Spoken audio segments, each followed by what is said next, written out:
मुझे ये बताइएगा कि ये जो इतने सारे रोबोट्स आप लोग बनाकर तैयार करते हैं, कितने कोई रोबोट्स अभी तक बना चुकी है आपकी यूनिवर्सिटी? हम दो तरह के रोबोट्स बनाते हैं, एक जो कि इंडस्ट्री में काम करते हैं और एक वो जो कि दूसरों के लिए केयर या सर्विस प्रोवाइड करते हैं। और इन दोनों में हमने 3-3, 4-4 मुख्तलिफ तरह के रोबोट्स बनाए। एक आपके साथ भी आपको देख रहा है बल्कि।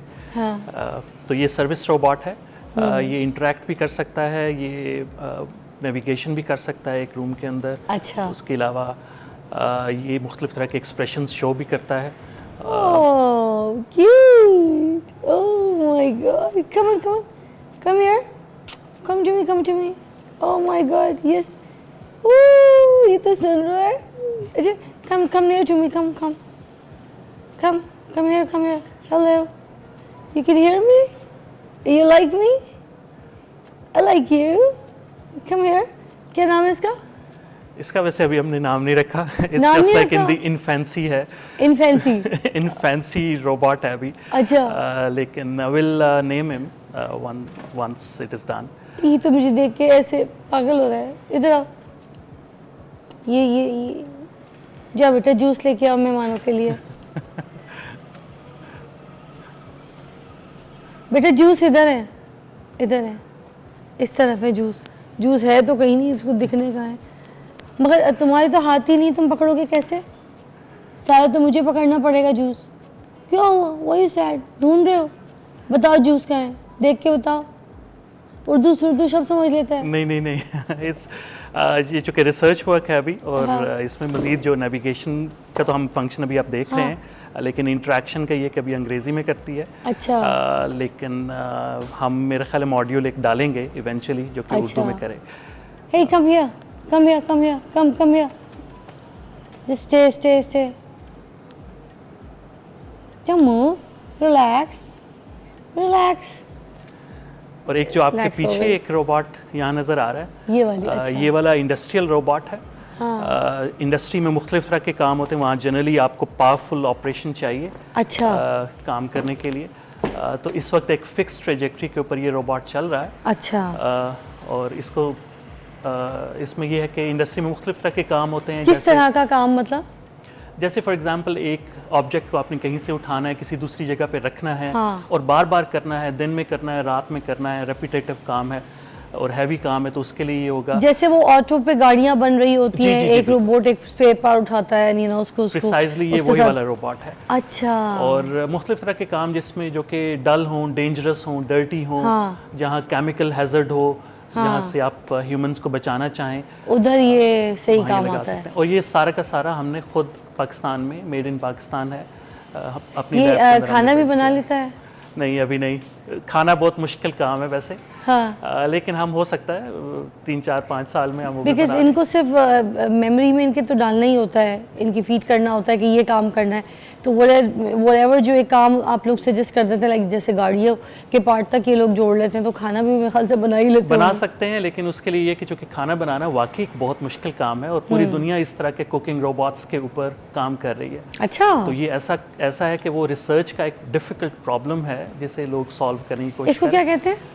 ये रोबोटिक मैनिपुलेटर कहेंगे हम इसे। अच्छा। मैनिपुलेशन का मतलब ये है कि मुख्तलिफ तरीके से मैनिपुलेट कर सकते हैं, इसे हम प्रोग्राम कर सकते हैं मुख्तलिफ तरीके से, जो भी काम हो उस तरह वैसे ही मैनिपुलेट कर सकते हैं। अच्छा, और इसके अलावा कौन सा रोबोट है? एक तो वो वाला भी है, मगर पहले इसको पूछ लेते हैं, ये क्या है? ये यहाँ जो आपको नज़र आ रहा है, ये एक CPR डिवाइस है। आप अगर कोई कार्डिक अरेस्ट हो जाए तो आपको पता है कि वो उसको मैनुअली CPR करना पड़ता है। हाँ। तो ये अभी हमने एक डमी रखा हुआ इस मशीन के नीचे। मतलब वो जब हार्ट का मसला और हम हार्ट को ऐसे पंप हाथ से कर रहे होते हैं ना, जिंदगी बचाने की ये एक डिवाइस है। हाँ। ये अभी हमने इसका एक प्रोटोटाइप यहाँ बनाया, लेकिन हम इसके एक कतर में हमद मेडिकल कॉरपोरेशन है, उसके साथ कोलैबोरेशन में हम काम कर रहे हैं और हमने एक ऐसी नई CPR पैराडाइम निकाली है जो कम से कम एफर्ट में ज़्यादा से ज़्यादा चांसेस और इफेक्टिवनेस निकालती है। अच्छा। और उसको तो इसके प्रोग्राम को किस तरह यूज़ करते हैं आप?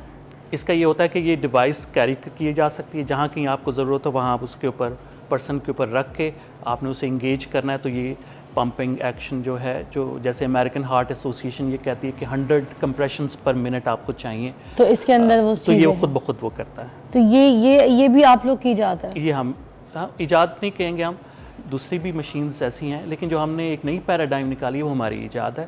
जिसमें हमने 60% इम्प्रूवमेंट फ्रॉम एग्जिस्टिंग मशीन्स। तो वो मेड इन पाकिस्तान है। Very nice. अच्छा, और हम चलते हैं वो वाले रोबोट की तरफ भी। इसमें अच्छा, ये रज़ी आपको चीज़ ये है कि कुछ चीज़ें मैं ये देख रही हूँ कि हम लोग हमारे पाकिस्तान में इस तरह के जो रोबोट्स हैं, इस तरह की मशीन्स जो हम लोग बाहर से मंगवाते हैं, मगर अब आप लोग भी माशाल्लाह से इस तरह का काम कर रहे हैं कि कोई नई इन्वेंशंस, नई ईजाद मेड इन पाकिस्तान के ऊपर काम कर रहे हैं, which is very nice. Doctor Ali आपके स्टूडेंट हैं रज़ी मुझे समझाइएगा ये क्या है सारा? ये हमारे पास इस जगह पे जो लगा है इसे हम पैसिव एक्सोस्केलेटन कहते हैं। तो आप लोगों ने मूवीज़ बच्चों ने देखी होंगी आयरन मैन वगैरह की, वो एक्टिव एक्सोस्केलेटन्स होते हैं, उसमें मोटर्स होती हैं और वो ह्यूमन की पावर को एनहांस करती हैं। अच्छा, तो ये पैसिव एक्सोस्केलेटन, ये जो पोर्शन लगा है ये पैसिव एक्सोस्केलेटन है, इसमें कोई मोटर्स नहीं है, कोई पावर कुछ उस तरह की चीज़ नहीं है। ये इसका स्ट्रक्चर में इस तरह का बिल्ड इसे किया है। तो इसको यूज़ करने के लिए बंदा क्या सेंटर में खड़ा होगा? आप कहीं पे भी खड़ी हो जाए, लेकिन इसको अगर आप लिफ्ट करने की कोशिश करेंगे तो ये काफ़ी हैवी है। ये ड्रिल मशीन है, काफ़ी हैवी है। नॉर्मली वर्कर्स इसे पकड़ के सारा दिन काम करते हैं। लेकिन अगर आप इसके साथ अब इसे आप लिफ्ट करेंगी, अब आप इसे लिफ्ट करें और इजीली मूव करें, आपको इसका लोड इतना महसूस नहीं होगा। नहीं, हाँ ऐसे नहीं है, क्योंकि इसका सारा वेट इसने पकड़ा हुआ है। ये सारा यहाँ पे इसका लोडिंग हो रही है। अच्छा, ये और इससे इसको किस चीज़ से ये आप इसे मूव कर सकते हैं। वो इसके आगे ज़रूरी नहीं ड्रिल मशीन ही हो, कुछ भी आप इसके साथ अटैच कर सकते हैं। जो भी टूल है, वर्कर ने सारा दिन लेके उसको काम करना, तो सारा दिन मसल फटीग्स हो जाएंगे उसकी और प्रॉब्लम होगा उसको। It's very easy, no doubt. अच्छा, और ये क्या है?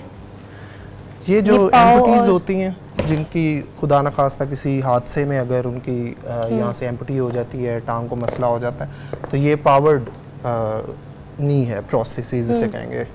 तो ये आप पूरा इसके साथ यहाँ पे अटैच कर दें। इसके साथ कुछ सेंसरी सिस्टम भी है जो कि यहाँ पे थाई पे अटैच होता है। अच्छा। और वो जो भी ब्रेन मसल को सिग्नल दे रहा है कि टांग को किस तरह से मूव करना है, वो यहाँ से सेंसर्स उसे रीड करेंगे और नीचे वाली टांग को, इस पूरी लेग को उसी तरह से मूव करेंगे, मतलब ताकि वो इंसान ऐसे खुद बच्चे, चल कोई सके। लोग जिनके पाँव नहीं है, ऐसे माजूर है या कोई मसला है, टांग नहीं है, तो they can use it easily. बिल्कुल, ये उन लोगों के लिए ही है। क्या बात है, ये तो बड़ी अच्छी चीज़ है।